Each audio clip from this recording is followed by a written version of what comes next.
ऋषि मुनियों की पावन धरती, देश धर्म का नाता है।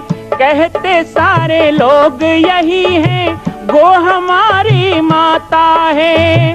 जाग उठो ओ भारतवासी, जाग उठो ओ भारतवासी, गो पर छुरियां चलती हैं। बंद करो गो माँ की हत्या, सारी जनता कहती है। बंद करो गो माँ की हत्या, सारी जनता कहती है।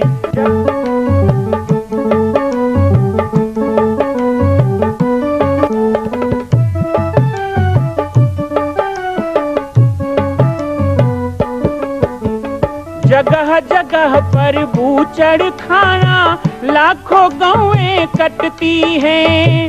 किसे सुनाए व्यथा हमारी, नैना नीर बहाती हैं। रक्षा करना गौ माता की, रक्षा करना गौ माता की, गीता ज्ञान सिखाती है। बंद करो गो माँ की हत्या, सारी जनता कहती है। बंद करो गो माँ की हत्या, सारी जनता कहती है।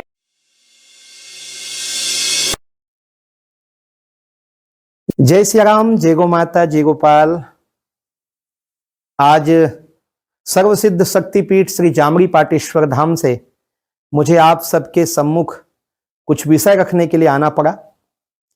जैसा कि आप सभी जानते हैं कि पूरे विश्व में भगवान राम के लाखों मंदिर हैं, पर छत्तीसगढ़ में जिसने जन्म लिया, ऐसी गौरवमयी छत्तीसगढ़ की बेटी माता कौशल्या का एक भी कोई विशाल मंदिर नहीं है। ये 15 वर्षों से श्री जामरी पाटेश्वर धाम, जिला बालोद, छत्तीसगढ़ में मां कौशल्या का मंदिर बन रहा है। 3 मंजिल का 108 फीट ऊंचा, 65 फीट चौड़ाई और 136 फीट लंबाई का यह मंदिर, जिसकी क्षमता लगभग 10,000 लोगों के बैठने की होगी। इस मंदिर के निर्माण को राजस्थान के ठोस पत्थरों से किया जा रहा है। इस निर्माण में कई बाधाएं आती हैं, निर्माण रुका हुआ है, लेकिन अब निर्माण को पूर्ण करने के लिए त्रिवर्षीय संकल्प महाअभियान की यह श्रृंखला चल पड़ी है। सैकड़ों लोग इसमें जुड़ रहे हैं। मैं एक बार आप सबसे भी निवेदन करूं, जिस तरह हमने अयोध्या में बनने वाले रामलला के मंदिर के लिए तन मन धन से साथ दिया, वैसे ही छत्तीसगढ़ में बनने वाले मां कौशल्या के पावन धाम के निर्माण में मुक्त हस्त से दान दें। 3 साल के लिए आप एक निश्चित राशि का संकल्प करके हमारे नीचे चल रहे मोबाइल नंबर पर व्हाट्सएप करें। आप 5103 वर्ष तक, 11,003 वर्ष तक, 21,003 वर्ष तक, क्षमता हो तो 1 लाख रुपए, 11 लाख रुपए, 5 लाख रुपए भी कर सकते हैं। याद रखिएगा, यह अवसर अब 2-3 वर्षों तक ही मिलेगा, क्योंकि आने वाले 2-3 वर्षों में इस मंदिर का निर्माण पूर्ण कर लिया जाएगा और शिखर चढ़ेगा। माता कौशल्या गोद में रामलला को लेकर बैठेंगी।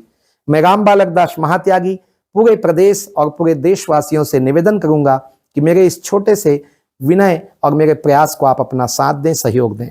जय श्री राम।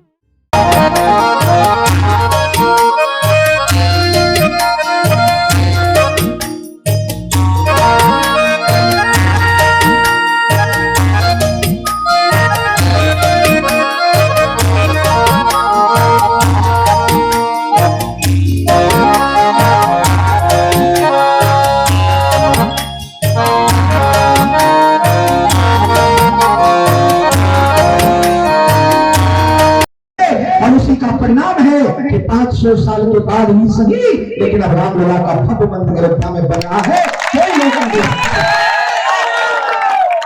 ठीक है, हमारे पुरखों ने एक गलती किया था, वही भाईचारा। भूल गए कि एक चारा बना के हम कोई खाना चाहते हैं, उनसे भाईचारा कर लिया, उनके साथ सहिष्णुता कर ली।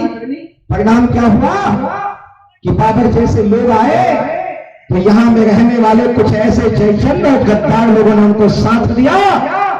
हमारे रामलला का मंदिर तोड़ के वहां पर स्मारक बना दिया गया, ढांचा बना दिया गया। लेकिन जब समय आया तो हमने तोड़ा उस ढांचा को, हमने तोड़ा। आज चलिए कहते हैं जिन लोगों ने ढांचा तोड़ा उनका नाम बताओ। तो हम उन्हीं लोगों को कहते हैं कि अपने बाप का नाम बताओ, क्योंकि जो तुम्हारे बाप का नाम होगा ना, उसी के बगल में तेरे चाचा का नाम होगा। वो लोग हैं जो ढांचा तोड़ने वाले लोग हैं, ये कोई बाहरी लोग नहीं है। और जिन्होंने ढांचा तोड़ा वही शहीद कोठारी का फूल बोलता है, वही शहीद हुतात्मा हमारे कार सेवकों का बलिदान बोलता है कि हाई कोर्ट निर्णय देता है, देश का सुपर कोर्ट निर्णय देता है कि वो राम मंदिर था और वहां राम मंदिर बनना चाहिए, ये हमने नहीं कहा है। लेकिन कल तक जो संविधान की दुहाई दे रहे थे इस देश में, जो कल तक संविधान संविधान संविधान, क्योंकि संविधान वैसा बनाया जा रहा है, संविधान को जोड़ तोड़ के बनाया जा रहा है। इधर का जोड़ा उधर का तोड़ा, भानुमती का कुनबा जोड़ा। ये भानुमती के कुनबा जोड़ने वाले लोग संविधान में संशोधन का बहाना बनाकर इस देश के संविधान के साथ खेल रहे थे। इसीलिए उस संविधान का नारा लगा लगा करके धमकाया जाता था, बेटा चलो अब धारा 370 यहाँ का संविधान हटाता है, राम जन्मभूमि मंदिर का फैसला संविधान देता है, और आज तुम हिजाब खिजाब करते हो उसके बारे में भी संविधान ही बोलता है। तो फिर बात कहां लगी? अब तुम कौन सी संविधान की बात करोगे? तो इस देश में कुछ लोग हुर्रियत, कुछ लोग शरीयत, कुछ लोग ईसाइयत, कुछ लोग इस्लामियत की बात करते हैं।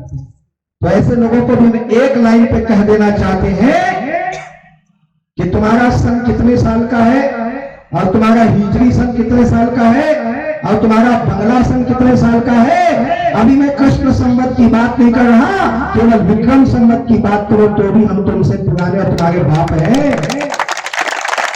इसलिए हमसे तो बात करो ना, हमसे तो बात करो ना।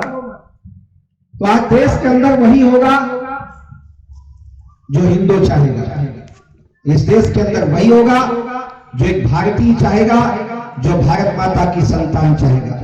यहाँ पे लोग कहते हैं कि क्या जय श्री राम कहने वाले हिंदू हो, क्या जय श्री राम कहने वाले ही भारतीय हो? हम तो कभी मना नहीं करते, हम तो कहते हैं भाई ठीक है तुम भी आ जाओ, हमने कभी मना नहीं किया, तुम भी आ जाओ। हम कहते हैं भारत माता की जय, तो भी भारत माता की जय बोल।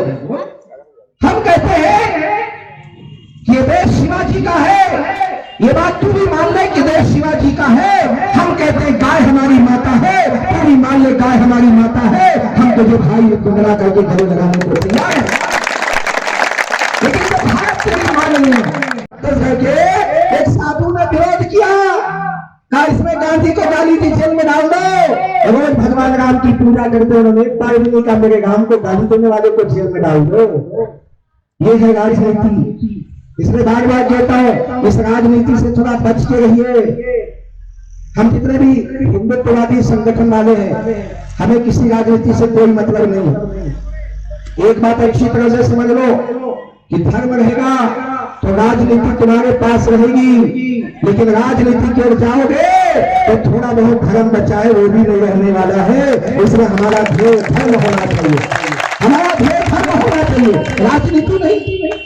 अब धर्म के मार्ग में चलोगे तो सब कुछ मिलता है, अर्थ मिलता है, धर्म मिलता है, काम मिलता है, मोक्ष मिलता है, सब कुछ मिलेगा। मिलने की क्या बात है?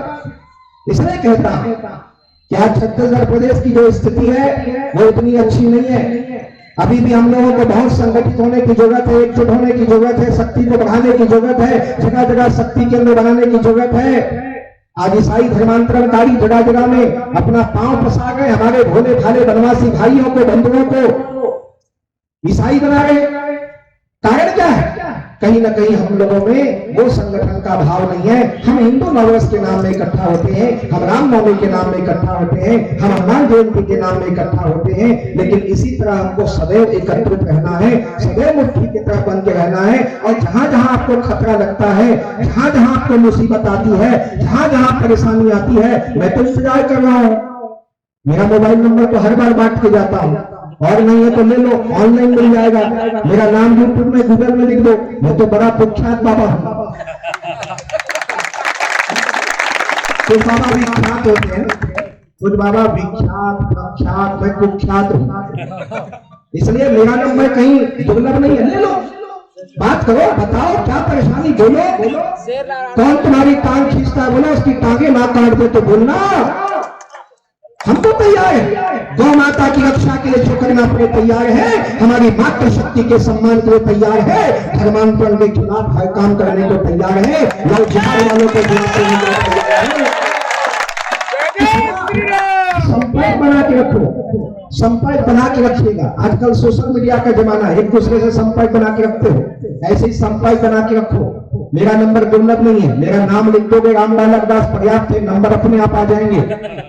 तो जुड़े रहो और जो भी बात हो तत्काल बताओ, जहां सहयोग की जरूरत है बताइए। मैं 1 घंटे के लिए आता हूं, जब मैं 1 घंटे के लिए 6 घंटे का सफर करके आ सकता हूं 400 किलोमीटर, तो क्या 1 हफ्ते के लिए नहीं आ सकता? क्या काम करने आपके साथ 1 महीने के लिए नहीं आ सकता? आपने ऐसा सोच भी कैसे लिया? मैं बिल्कुल आने को तैयार हूं। और बहुत अच्छा लगा, तिलकेजा में मुझे कहा गया कि 7 दिन के लिए आपको आमंत्रित करेंगे, मैं बिल्कुल आऊंगा। और 7 दिन तक हिंदू गर्जना नहीं होगी, इस बार बाहर होगी, इसलिए तैयार रहिएगा और तैयारी करके रखिएगा। जहां जहां आवश्यकता होगी हम संत शक्ति आपके साथ चलने को तैयार है। बस संगठित समाज, आज 100 नंबर है आपके पास, पुलिस बुलानी हो 100 नंबर है, एम्बुलेंस बुलानी हो 108 नंबर है, लेकिन मेरे समाज का कोई भाई बंधु प्रताड़ित होगा तो कौन सा नंबर लगा है? किसी को कानूनी सहायता लेने में कौन सा नंबर लगा है? मेरी कोई गरीब बेटी 11वीं 12वीं के बाद पढ़ नहीं पा रही हो, उसको ईसाई के पास जाना पड़ता है, या ईसाई उसे शिक्षा के नाम पर ईसाई बना देता है। लेकिन वो यदि चाहे कि मेरा ही समाज मुझे पढ़ाई के लिए पैसा दे, या कोई गरीब बेटी की शादी नहीं हो रही हो, उसकी शादी की बात हो, स्वरोजगार की बात हो, भारतीयता की बात हो, तो उसके लिए कौन सा नंबर है? एक 8 टोल फ्री नंबर है। जितने संगठन वाले बताओ, मुझे भी चाहिए एक नंबर। मेरे पास बहुत केस आते हैं, तो मैं थक गया नंबर खोजते खोजते, आखिर मैंने अपना ही नंबर टोल फ्री बना दिया। चलो भैया, बालक दास का नंबर रखो। और जिला की बात नहीं करता, ये तो रोज बना रहे चना मुर्गा जैसे, तहसील जिला बनाओ, तुमको जितना बनाना है। हम पूरे छत्तीसगढ़ की बात कर रहे हैं। ये छत्तीसगढ़ का बालक हूँ, छत्तीसगढ़ में जन्म लिया, छत्तीसगढ़ मेरी कर्म भूमि है, छत्तीसगढ़ मेरी पहचान है। इसलिए छत्तीसगढ़ के अंदर कोई मिशनरी गांव में आता है तो अपने भाई बहनों को बता दो कि तुम्हें कोई भी सहयोग की बात करे, कोई भी सहयोग की बात करे तो एक लाइन पे बता देना कि जो ये देने वाला है वो तो ये नंबर लगा दो कि घर पहुंच के मिल जाएगा, ये मेरा नंबर बांट देना। मैं खुली बात कर रहा हूं, याद रहेगा मेरी बात। चुनाव आने वाला इसलिए बोल रहा हूं, ऐसा नहीं, मेरे को नेता नहीं है। हाँ, मुझे बोलते हैं आप राजनीति में आ जाओ। क्यों आ जाए? ताकि एक है वो भी बलि का बकरा बन जाए, एक बाबा बचा वो भी खत्म। हमें राजनीति से दूर दूर तक लेना देना नहीं। ये संत का बात है, ये संत का आश्वासन है, कोई घोषणा नहीं है। इसलिए समाज के हर तबके के लिए, समाज के हर जाति पाति के लिए, जब गाय तुम्हारी मां नहीं है, जब शिवाजी तुम्हारे आदर्श नहीं है, तुम्हारे आदर्श वो बाहर से आने वाले आतंकी, बलात्कारी और आताताई पागल जैसे लोग हैं, तो तू हमारा भाई कभी नहीं हो सकता। हम तुझे कभी भाई स्वीकार कभी नहीं। ये तो तुम जवाब देना होगा, क्योंकि स्पष्ट बात कह रहा हूं। महात्मा गांधी जी ने भी भगवान राम का ही भजन गाया था। आज आप जय श्री राम कहते हो, वो रघुपति राघव राजा राम कहते थे, वो पतित पावन सीताराम कहते थे, वो आज भी हम कह रहे हैं। आज हिंदुत्व विचारधारा के लोग क्या कह रहे हैं कि भगवान का नाम सर्वोपरि, रघुपति राघव राजा राम और जय श्री राम, इसमें कोई अंतर नहीं है, दोनों राम एक हैं। कांग्रेस का राम और भाजपा का राम अलग अलग हो जाता है क्या? क्या किसी पार्टी के नाम से राम अलग हो जाएंगे? है राम तो एक ही है, जो सारे जगत में रमता है वो राम है। उसी राम को गोली लगी तो हे राम कह के गांधी ने पुकारा, और आज हाथ में झंडा लेके हम भी जय श्री राम कहते हैं। तो किसी वामपंथी को इससे तकलीफ क्यों होता है, परेशानी क्यों होती है? गांधी जी को राष्ट्रपिता मानते हैं, किसी को परेशानी नहीं है, लेकिन गांधी के भगवान को यदि इस देश का भगवान हम कहते हैं तो किसी को तकलीफ होती है। समझ जाना चाहिए कि वो इस देश में रहने लायक नहीं है, इस देश में रहने का काबिल नहीं है। इसलिए कहते हैं कि जो हमारे राम का नहीं वो हमारे जोर से बोलोगे, जो हमारे राम का नहीं, हम नहीं कह रहे हैं। हमारे महापुरुषों ने कहा, ऋषि मुनियों ने कहा, रामायण भागवत ने कहा, बाबा कबीर ने कहा, बाबा घासीदास ने कहा, बाबा नानक ने कहा, महात्मा गांधी ने कहा, सब लोगों ने यही कहा कि जो राम का है वो हमारे काम का है, और जो राम का नहीं है वो हमारे जो हमारे राम के ध्वज का विरोध करता है, जो राम के ध्वज पकड़ने वालों को आतंकवादी कहता है, ऐसे गुंडे बदमाशों के साथ क्या करना चाहिए? मेरे हिसाब से तो लात मार के देश से बाहर निकाल देना चाहिए। और बहुत लोग निकल भी रहे हैं। मैं पिछली बार कोरबा आया था तो मैंने कहा था कि शुरुआत हो गई है, और वो शुरुआत का परिणाम है कि भारत में अभी तक लगभग 16 लाख से भी ऊपर लोगों की पहचान की गई है। हमें तो आश्चर्य होता है। अभी कवर्धा की घटना आपने सुनी हो? मैं कवर्धा की घटना में साक्षी रहा, अभी भी लगा हूं उस कार्य में। कवर्धा में जब भगवा ध्वज का अपमान हुआ तो वहां के तथाकथित एक नेता ने कहा, एक मुस्लिम नेता ने कहा, ओवैसी केवल हैदराबाद में नहीं रहता है, ये छोटे छोटे ओवैसी के चमचे इधर भी हैं, कुछ तो हिंदू भी है, कुछ हिंदू भी है। इसलिए तो कहता हूं कि जय श्री राम बोले तो धोखे में मत रहना कि सब जय श्री राम वाले हैं। कुछ तो जय श्री राम वाले, लेकिन अभी भी कुछ लोग बाबर के साले हैं, जो बाबर के साले लोगों से 5 फीट का झंडा गिरा दिया तो काहे को इतना बबल रहे हो? ऐसा उस नेता ने कहा। कवर्धा की छाती में 108 फीट का झंडा गाड़ दिया गया। ये विश्व हो गया। आज हिंदू नॉवेल्स में किसी गली चौक चौराहे पर कोई आपत्ति नहीं कर रहा है भगवा ध्वज में। ये तो चाहते थे बजरंगबली की पूंछ चल जाए, लेकिन उनका उनकी लंका चल गई। मामला उल्टा हो गया। कवर्धा जिले के कम से कम 300 गांव में 40-50 फीट के भगवा झंडे लहरा रहे हैं, और आगे चल के केवल कवर्धा जिला नहीं, छत्तीसगढ़ के संपूर्ण जिला प्रखंडों में 108 फीट का भगवा झंडा लगाया जाएगा। यह हम संतों का ऐलान है। हर जगह लगेगा। राष्ट्रध्वज है वैसे धर्मध्वज है, राष्ट्रध्वज है वैसा धर्मध्वज है। मैं किसी का पक्ष नहीं लेता, लेकिन एक सवाल करना चाहता हूं तथाकथित सावन के अंधेरे नेताओं से, जो आज राम के नाम पे बहस करते हैं। मां कौशल्या का मंदिर बन रहा है, संकल्प हो चुका है, लेकिन आप अभी भी शांत बैठे हैं। संकल्प कीजिए, आगे बढ़िए। आज राजस्थान, गुजरात, महाराष्ट्र में हम जाते हैं, बड़े बड़े तीर्थों को देखते हैं। क्या छत्तीसगढ़ के लोग इतने कमजोर हैं कि अपनी ही छत्तीसगढ़ की बेटी माता कौशल्या का एक मंदिर पूर्ण नहीं कर सकते? एक संकल्प माता कौशल्या के नाम। आइए और संकल्प में जुड़िए। बाकी जानकारी आपको मिल रही है और व्हाट्सएप पर आप संपर्क कर सकते हैं। एक बार सबको सहयोग करना है।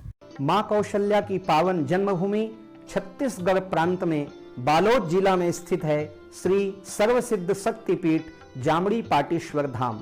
परम पूज्य सद्गुरुदेव राजयोगी बाबा जी की तपस्थली श्री पाटेश्वर धाम और विश्व के अद्वितीय मां कौशल्या जन्मभूमि मंदिर निर्माण का दर्शन करने और इसी प्रकार समसामयिक विषयों पर अपना ज्ञान वर्धन करने के लिए और 10,000 गायों के लिए बनने वाले श्री हनुमान नंदीशाला गो अभ्यारण्य का समाचार प्राप्त करने के लिए आप सभी देखते रहें YouTube चैनल पर राम बालक दास, और हमारे चैनल को आप सभी सब्सक्राइब करें, घंटी का बटन दबाएं ताकि आप सूचनाओं से जुड़े रह सकें। जय श्री राम, जय गौ माता, जय गोपाल।